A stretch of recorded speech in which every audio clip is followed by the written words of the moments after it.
2, diálogo en Nicaragua. Promisorio comienzo. Este jueves se llevó a cabo la segunda jornada de diálogo entre el gobierno de Daniel Ortega y la opositora Alianza Cívica. Previamente las partes habían aprobado una ruta de 9 puntos y el gobierno había liberado a 100 detenidos a los que la oposición califica de presos políticos. Por su parte, el presidente del Parlamento Europeo, Antonio Tajani, le advirtió al gobierno de Nicaragua que si la represión no cesa, las medidas llegarán. En el número 1, Venezuela, sin esperanzas en la ONU. 2 borradores de resolución para la crisis venezolana fracasaron este jueves en el Consejo de Seguridad de las Naciones Unidas. Uno promovido por Estados Unidos fue vetado por China y Rusia. El otro, a propuesta de Rusia, fue vetado por Estados Unidos, Gran Bretaña y Francia. Mientras tanto, y buscando ampliar el apoyo internacional, Juan Guaidó se reunió con el presidente de Brasil, Jair Bolsonaro, y mañana será recibido por el jefe de Estado de Paraguay, Mario Abdo Benítez. Guaidó prometió regresar a Venezuela como muy tarde el próximo lunes pese a las amenazas del régimen de Nicolás Maduro. Este es el primer tema de la noche y lo vamos a profundizar en los hechos.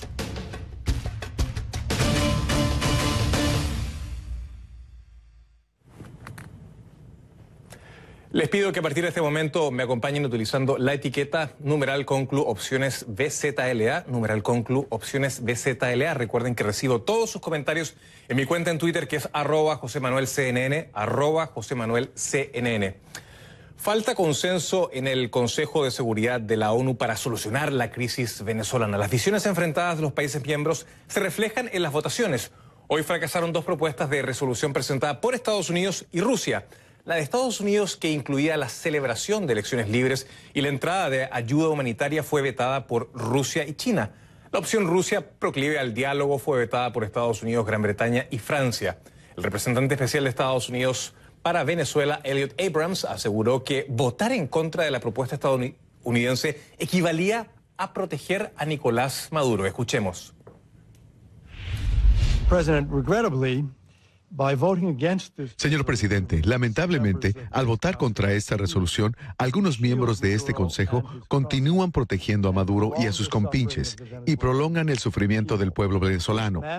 Esta crisis hecha por el hombre se ha extendido mucho más allá de las fronteras venezolanas y amenaza con desestabilizar la región. Los eventos del último fin de semana muestran que Maduro no se detendrá ante nada para mantenerse en el poder, incluyendo el uso de violencia, pandillería contra ciudadanos venezolanos desarmados. Están ejecutando una masiva operación de extorsión contra todos aquellos países que están comerciando legalmente con Venezuela. Los Estados Unidos y Europa no son un gobierno mundial sobre el comercio en el resto del mundo, y sus actos ilegales son la primera causa de sufrimiento de nuestro pueblo.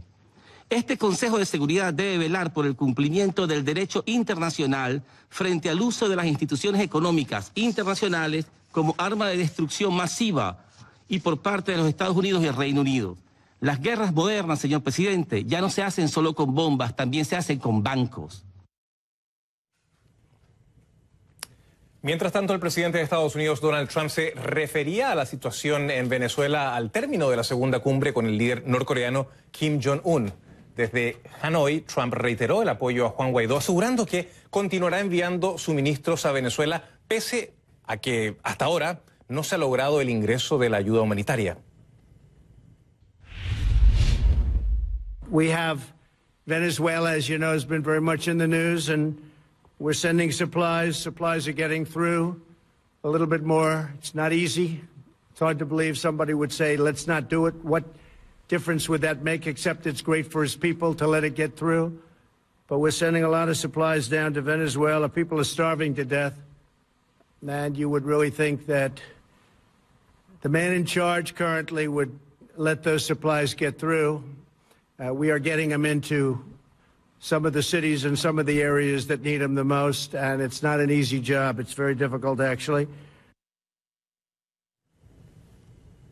El intento sin éxito de la oposición venezolana para pasar la ayuda humanitaria a Venezuela el pasado fin de semana parece haber dejado claro que el régimen de Nicolás Maduro está dispuesto a frenar cualquier amenaza sin dudar en el uso de la fuerza de ser necesario. Solo el sábado 23 de febrero se reportaron 5 muertos, cientos de heridos, uso desmedido de la fuerza, ataques a la prensa y amenazas y persecución, en contra de los manifestantes. Por esto y otros factores, decenas de organizaciones pro derechos humanos piden frenar cualquier intervención militar en Venezuela, advirtiendo que la misma puede desatar un escenario sangriento en el país. Desde el Centro Mundial de Noticias en Atlanta, mi compañera Key Guerrero nos tiene la última información. Key, adelante, gusto de saludarte. Buenas noches. Hola, José Manuel, buenas noches. Así es, los eventos del fin de semana dejaron claro que una acción violenta para enfrentar al régimen de Nicolás Maduro podría desencadenar un escenario muy peligroso en Venezuela. Y aunque nadie quiere esto para el país, la pregunta que se hace mucho es: ¿cuál es la alternativa? ¿Qué opciones quedan en Venezuela? Y si es posible o no alcanzar una solución pacífica. Estos son los 3 planteamientos que ahora mismo hace la comunidad internacional. La primera propuesta es el diálogo. Sin embargo, desde el 2014 se han llevado a cabo varias rondas de conversaciones entre la oposición y el régimen de Nicolás Maduro sin éxito. Juan Guaidó, quien es reconocido por más de 50 países como presidente encargado de Venezuela, ha dicho que cada vez que Maduro se ve presionado propone una ronda de diálogo con intenciones falsas que nunca prosperan. Y el Vaticano ahora parece coincidir.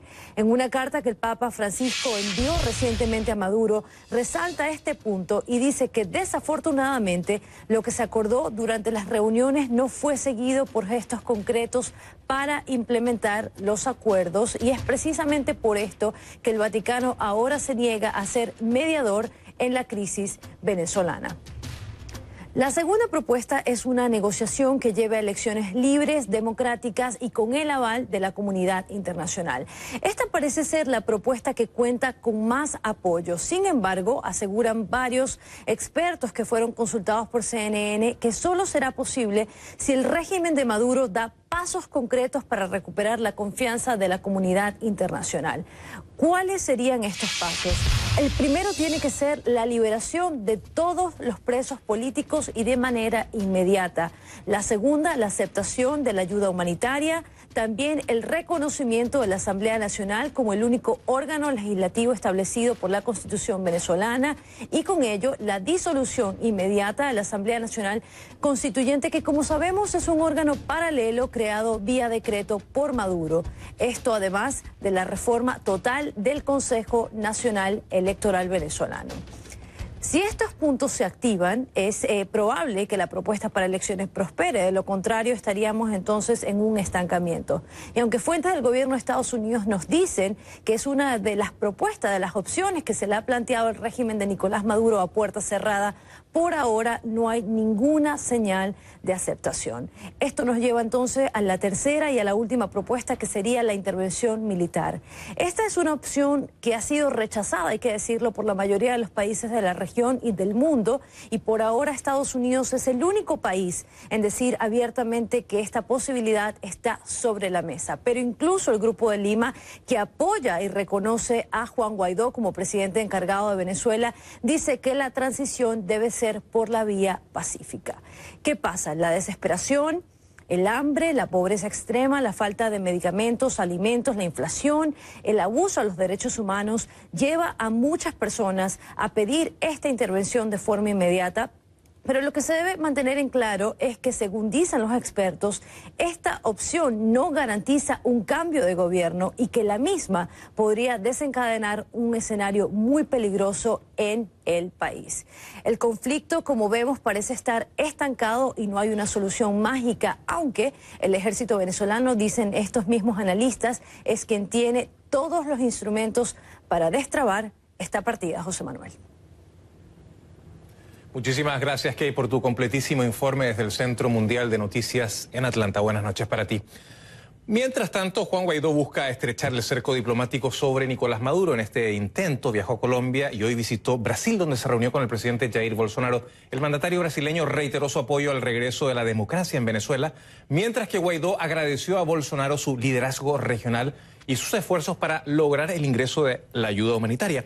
No se trató, eso sí, de una visita oficial, aunque Bolsonaro dijo que a partir de ese momento llamaría a Guaidó presidente. Guaidó también se reunió con embajadores de varios países en la sede de la delegación de la Unión Europea en Brasil y aseguró que regresará a Venezuela a más tardar el lunes, pese a las amenazas recibidas en contra de su persona y su familia. He recibido amenazas personales y familiares, pero también amenazas de encarcelamiento por parte del régimen de Maduro. Aún así, eso no va a evitar nuestro retorno a Venezuela este fin de semana, más tardar el lunes. Sabemos que luego su país tendrá que enfrentar la recuperación económica. Usted puede contar con nosotros en lo que sea posible. A pesar de los problemas que enfrentamos aquí, nos interesa una Venezuela libre, próspera, democrática y económicamente pujante. Este viernes Juan Guaidó visitará Paraguay y esta noche el presidente Lenín Moreno anunció que invitó a Guaidó a visitar Ecuador. Todo esto justamente va a ser materia de discusión y conversación con mi siguiente invitado.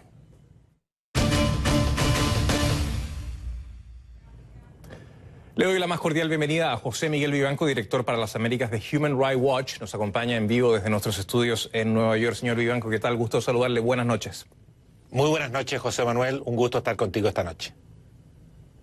El gusto es nuestro. El Consejo de Seguridad de la ONU no se pone de acuerdo sobre la situación de Venezuela, mientras Estados Unidos insiste, o al menos ha dicho que una ofensiva, digamos, militar estaría abierta. Insiste también en su ofensiva diplomática. ¿Cuán plausible es que Estados Unidos termine patrocinando una opción militar que usted obviamente rechaza y que incluso usted ha calificado de contraproducente y funcional a la retórica de Nicolás Maduro? A ver, una de las cuestiones más valiosas que ha surgido en este tiempo es esta coalición de 52 democracias, las más importantes probablemente del mundo, que apoyan un cambio en Venezuela, una transición en Venezuela, elecciones libres, la normalización de la situación, la ayuda humanitaria, etcétera. Y reconocen, por cierto, a Juan Guaidó como el legítimo presidente de Venezuela y desconocen a Maduro.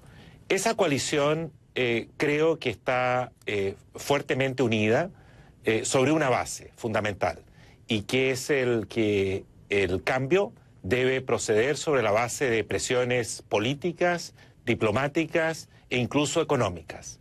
Pero no creo que exista la más mínima opción de considerar como viable una opción militar como es la que sugieren las autoridades norteamericanas en repetidas oportunidades. De tal modo que esa coalición creo que estaría en peligro, porque sería realmente se produciría un cisma muy fuerte al interior si se llegan a considerar con seriedad las opciones de tipo militar. Pero al mismo tiempo, desde el punto de vista netamente jurídico, el considerar una opción militar frente a la situación de Venezuela, por grave que es una situación gravísima, un descalabro desde el punto de vista humanitario, con violaciones masivas a los derechos humanos, con presos políticos, la gente está en una total indefensión, no hay amparo frente a los abusos de poder. Es una dictadura esencialmente militar, donde Maduro es un títere de esa dictadura, es la cabeza, pero aquí no hay ningún elemento, ninguna condición que permita prevenir abusos y castigar a los responsables de esos abusos. A pesar de la dramática situación y la grave situación interna, la tesis jurídica que a veces se invoca es la llamada responsabilidad de proteger, que es una especie es un acuerdo colectivo global de Naciones Unidas que ha sido suscrito por todos los Estados miembros de Naciones Unidas en 2005 y que consiste en que los Estados miembros se comprometen en circunstancias extraordinarias a prevenir hechos como un genocidio, un exterminio de tipo étnico, crímenes de guerra, y para eso se debe contar con la autorización del Consejo de Seguridad de Naciones Unidas.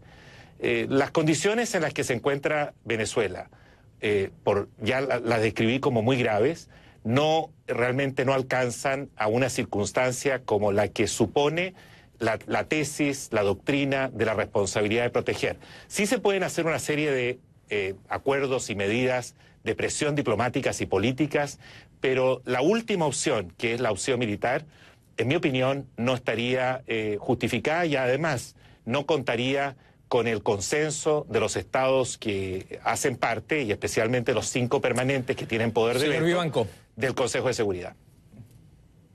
Ahora bien, todas las instancias de diálogo previamente han fracasado. Esencialmente el gobierno de Maduro las ha utilizado probablemente políticamente en todos los momentos para ganar tiempo, para enfriar la calle, las protestas. Ahora bien, ¿qué esperanzas hay de que instancias de diálogo, por ejemplo, como el mecanismo de Montevideo, el Grupo de Contacto Internacional, logren a esta altura del partido alcanzar algo?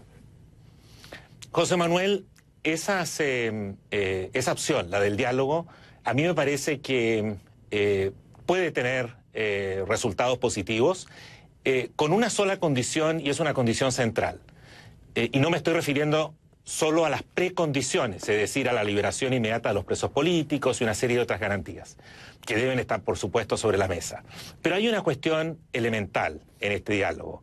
El diálogo debe ser, en mi opinión, entre la comunidad internacional, esencialmente entre representantes de esos 52 democracias de Europa y América Latina y de otras regiones que desconocen a Maduro, y el gobierno o el régimen dictatorial de Maduro. Porque pensar en que se puede llegar a algún arreglo entre la oposición y gobierno, que serían los que podrían entrar en una especie de diálogo, resulta que me parece que ese planteamiento padece de un problema central. Es que aquí no hay una responsabilidad compartida en la situación de Venezuela, entre oposición y gobierno, donde se pueden hacer concesiones recíprocas. Aquí el único responsable por lo que ocurre en Venezuela, por las atrocidades, los abusos, la censura, la persecución y la crisis humanitaria, es el régimen dictatorial de Maduro. De tal modo que si va a haber un diálogo, ese diálogo debe estar en la mesa del diálogo, las partes que están en una posición más de igualdad, que serían los representantes de la comunidad internacional, acompañados obviamente de los representantes de Juan Guaidó, pero son ellos los que pueden conseguir concesiones sustantivas que garanticen una transición democrática en Venezuela. Me llama poderosamente la atención que usted desconozca el rol de la oposición en ese diálogo, pero bueno, vamos a profundizar un poquito más sobre este y otros conceptos al regreso de comerciales, cuando vamos a seguir conversando con José Miguel Vivanco, director para las Américas de Human Rights Watch. Ya regresamos con Venezuela. ¿Y ahora qué? Y también más adelante, diálogo en Nicaragua, versión 2.0. Termina el segundo día de la segunda y nueva mesa de diálogo en Managua bajo un completo hermetismo. ¿Qué se concretó? En Beaches. Somos CNN.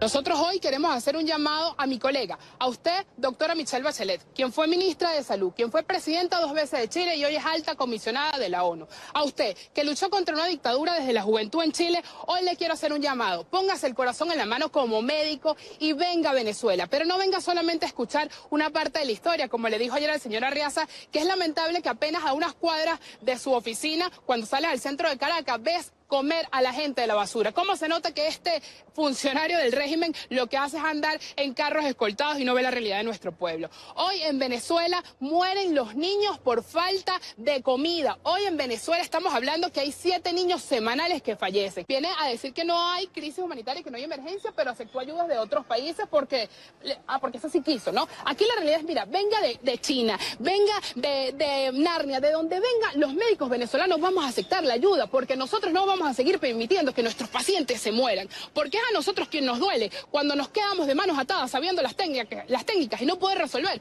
porque no tenemos insumos. Es lamentablemente ver cómo todo un paciente puede solucionarle su problema y no puedes hacerlo porque no tienes el medicamento. Eran médicos venezolanos miembros del voluntariado por Venezuela que este jueves exhortaron a la alta comisionada por los derechos humanos, Michelle Bachelet, que visite el país y compruebe las necesidades que ellos y los venezolanos sufren. Continuamos conversando ahora con José Miguel Vivanco, director para las Américas de Human Rights Watch, que nos acompaña en vivo desde nuestros estudios en Nueva York.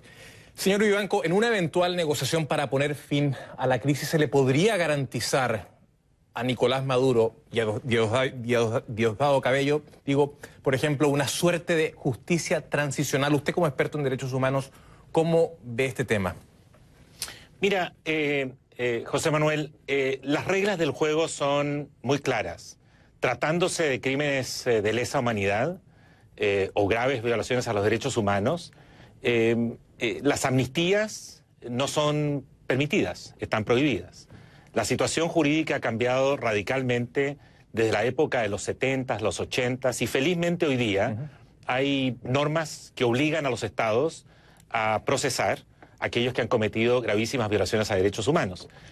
Hay un artículo, incluso el artículo 29 de la Constitución Política de Venezuela, que explícitamente prohíbe la impunidad frente a estos delitos atroces, de tal modo que yo veo allí un límite importante en las ofertas que se le puedan hacer de impunidad a aquellos agentes del gobierno involucrados en atrocidades. Ahora hay cientos de militares que han desertado y el gobierno ofrece una ley de amnistía a otros. ¿Por qué esta ley, a su juicio, es vaga e imprecisa?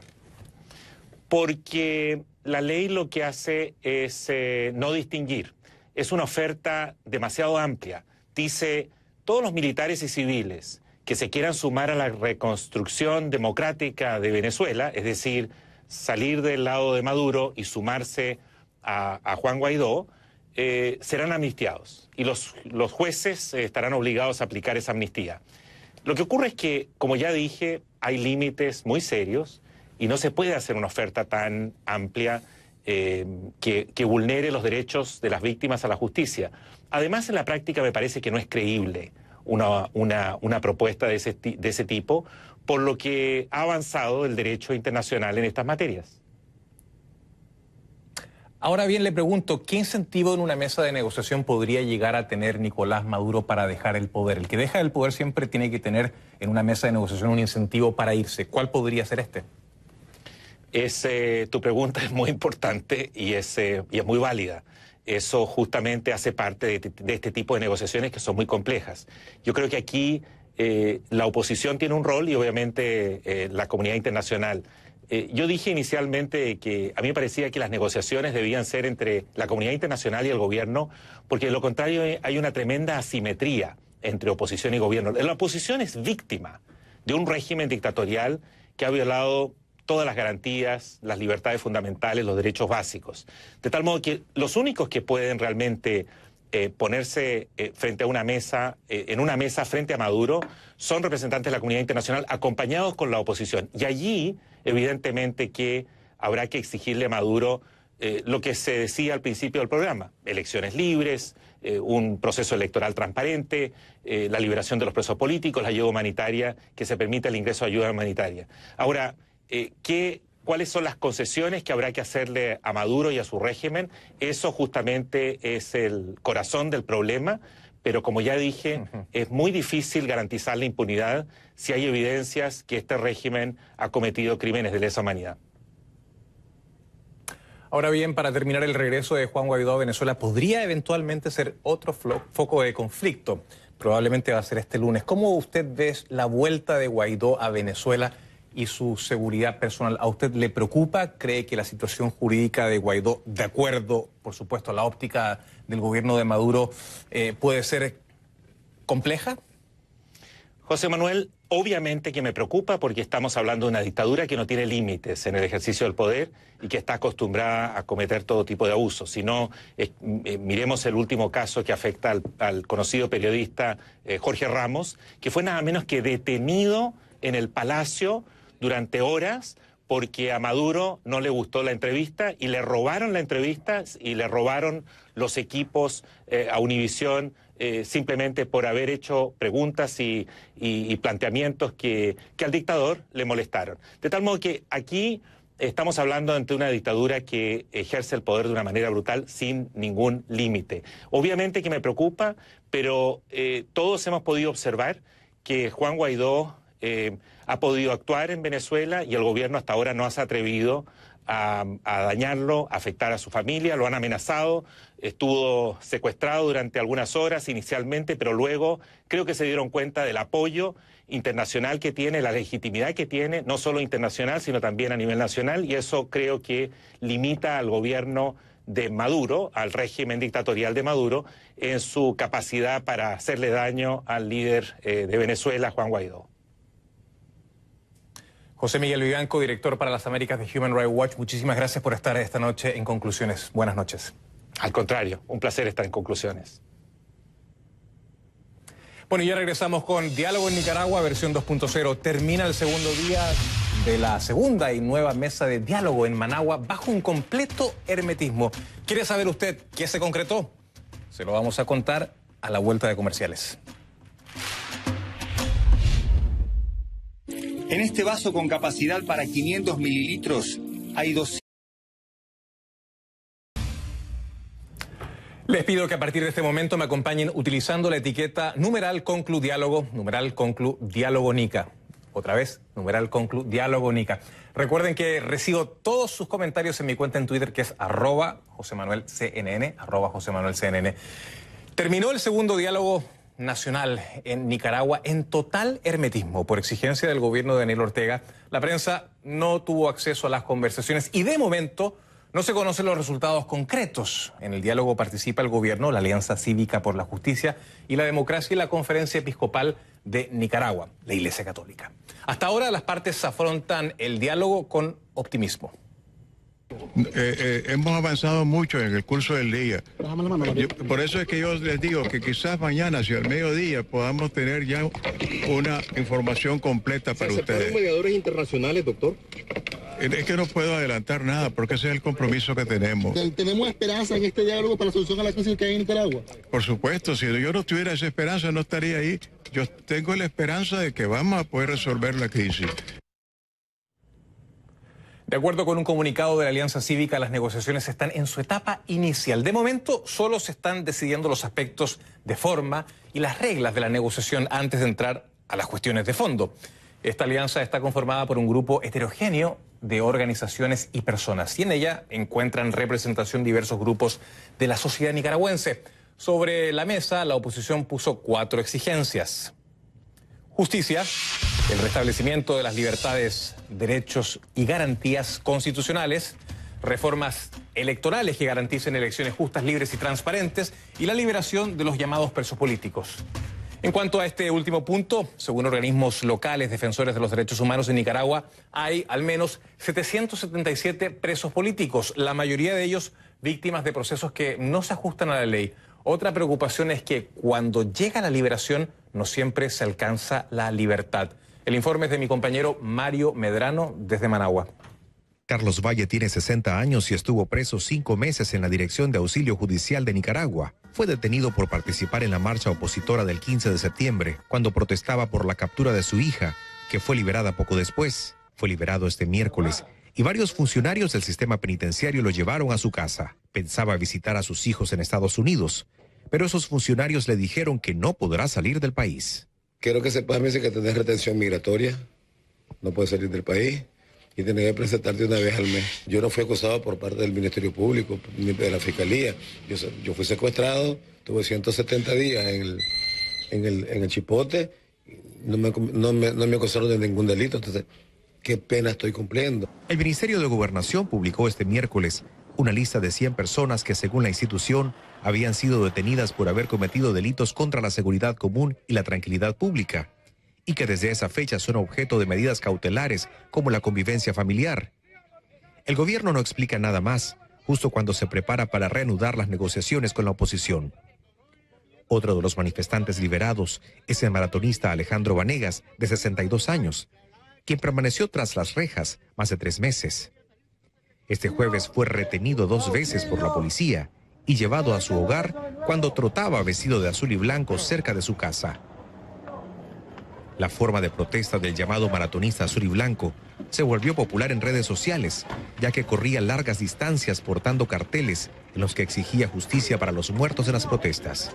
Aunque yo estuviera preso, mi mente estaba libre. Soy de mente libre. La Comisión Permanente de Derechos Humanos advierte que las autoridades no deberían dictar medida cautelar alguna, sino anular los procesos judiciales de los detenidos, procesos que para ellos no reúnen los requisitos de ley y están políticamente motivados. Detenciones practicadas por civiles armados, presentaciones tardías ante la autoridad judicial, medios de prueba obtenidos de manera ilícita.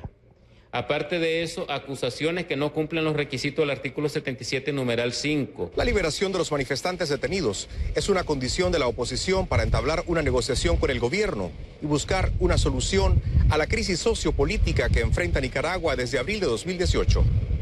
La libertad de los presos y las presas, el tema de las elecciones y la democracia y el tema de justicia. Hicieron la pantomima de liberarnos, pues no estamos libres, estamos casa por cárcel y las capturas se mantienen. El Comité Pro Liberación de Presos Políticos elevó a 777 la cifra que tiene de manifestantes detenidos, mientras el gobierno solo reconoce 362, aunque por delitos comunes. Para CNN, Mario Madrano, Managua. El diálogo a puerta cerrada se va a retomar este viernes y este y otros temas lo vamos a conversar con mi invitado.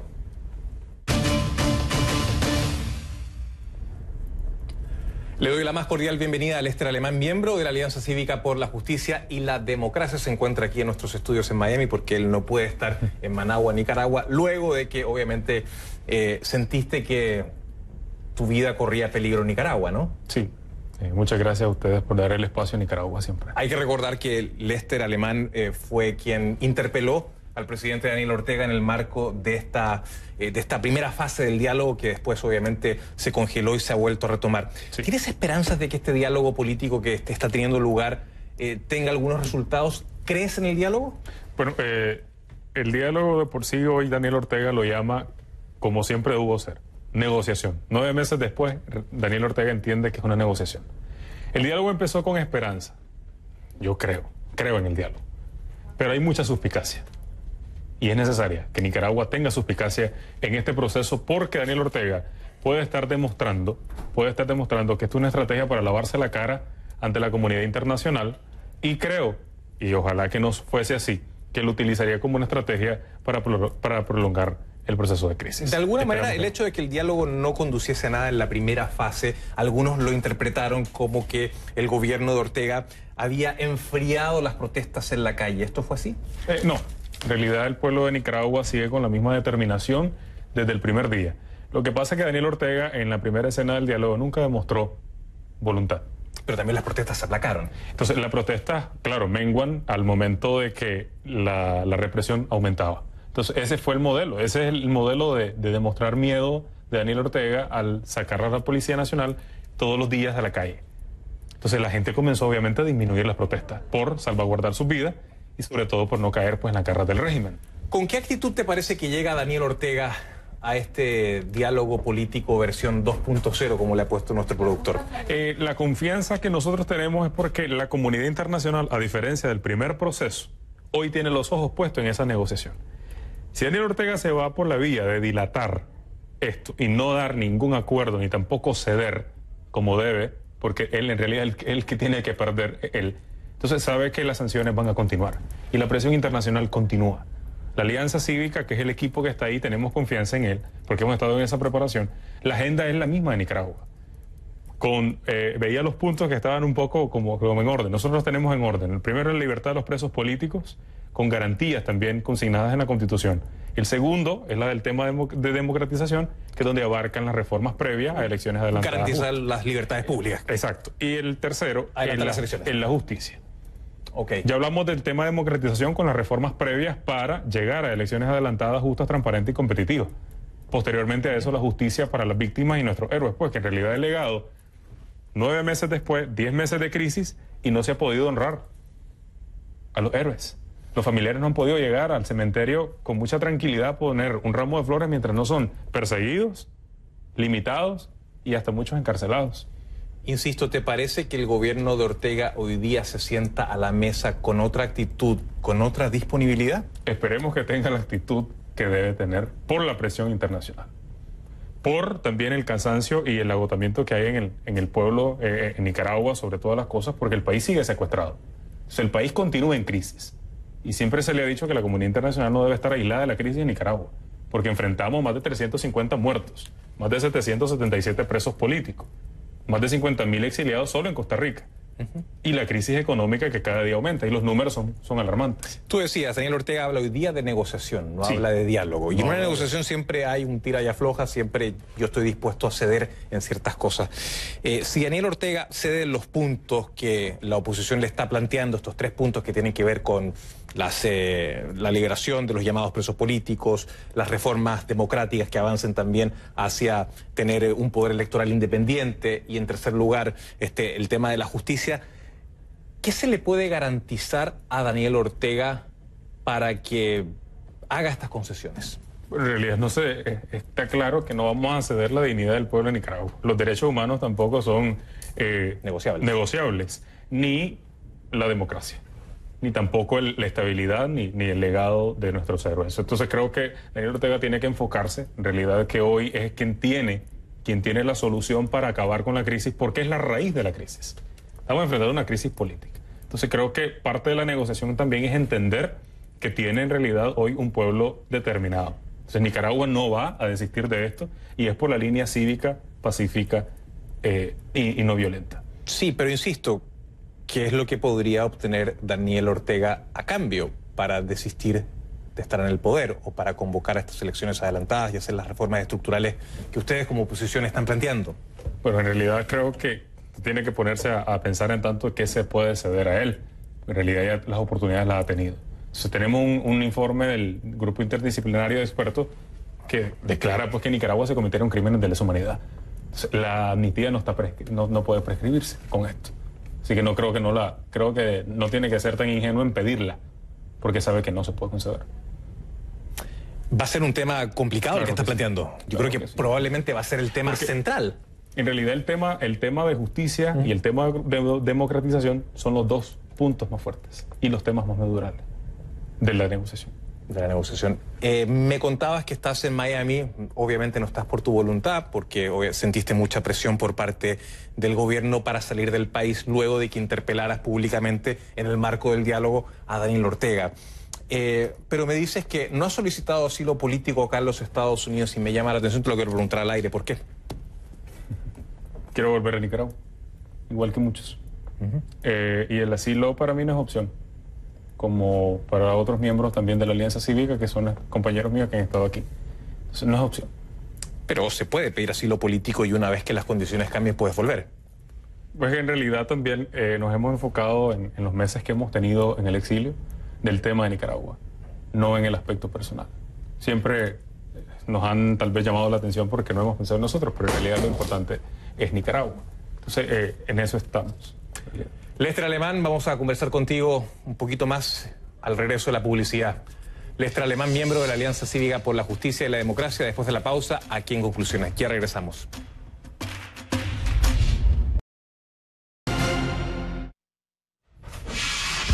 Seguimos conversando con Lester Alemán, miembro de la Alianza Cívica por la Justicia y la Democracia, conversando, por supuesto, sobre la crisis política que aflige a Nicaragua. Ahora, cuéntame, ¿por qué Daniel Ortega no quiere una mediación de la OEA y de la ONU? La petición de la Alianza ha sido misma en esta base, en este inicio, obviamente, de que lo que es, no es la negociación, pero sí la garantía de la comunidad internacional. Porque sabemos que en Nicaragua se reconoce a una institución que es la única que tiene respaldo de toda Nicaragua, y es la Conferencia Episcopal de Nicaragua. Entonces, y es lo que se ha pedido como mediadores, igual desde el primer proceso hasta este. Pero todavía se desconoce el rol que va a jugar la Iglesia. Sí, están en esa primera fase, ahorita, es de dejar bien claro el cómo se va a negociar, quiénes son los garantes, quiénes son los facilitadores y la parte del tiempo. Ok, exactamente, iba a llegar a ese punto, el tiempo. toda negociación tiene que tener un tiempo, tienen que haber plazos que sean realistas para que estas conversaciones sean creíbles y tienen que haber objetivos que sean mesurables. Claro.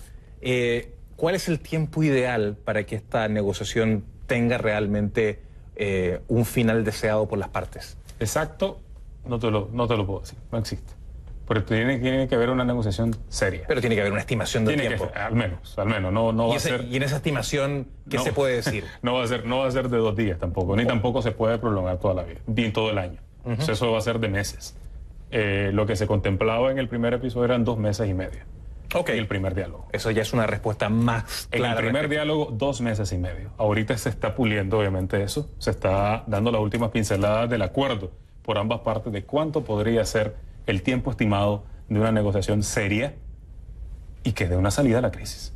Me estás hablando de 3 meses. Si en estos 3 meses no hay una salida a la crisis, ¿cuáles son las opciones? ¿Cuál va a ser la salida? Porque en paralelo el gobierno va a estar negociando, pero las noticias que el gobierno recibe en materia económica son bastante malas. Un PIB que obviamente va a ser recesivo este año. Este año otra vez Nicaragua, según el Fondo Monetario Internacional, va a tener una recesión. Algunas estimaciones internas, incluso de FUNIDES, hablan de que la economía va a decrecer dependiendo, un 6 a un 9% aproximadamente.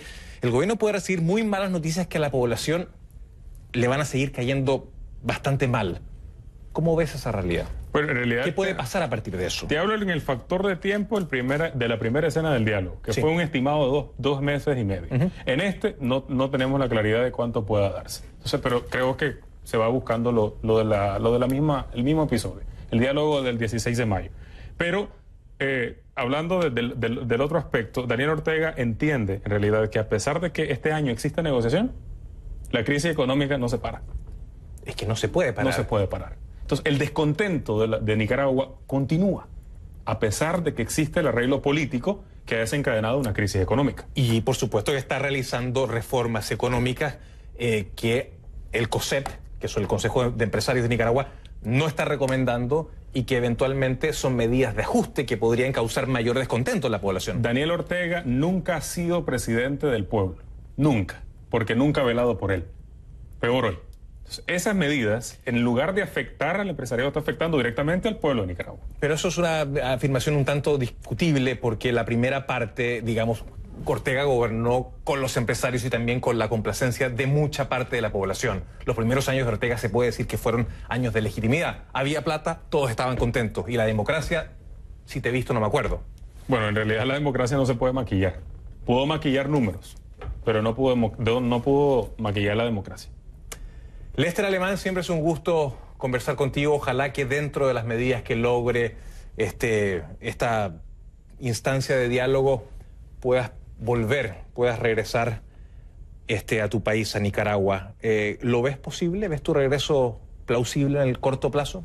Probablemente regresarán más y es mi interés que regresen las personas que están en Costa Rica y las personas que están en los centros de detención aquí en los Estados Unidos, que es alarmante, antes que yo. Lester Alemán, gracias por venir a Conclusiones. Gracias. Nosotros hacemos una brevísima pausa y ya regresamos con la última parte de Conclusiones.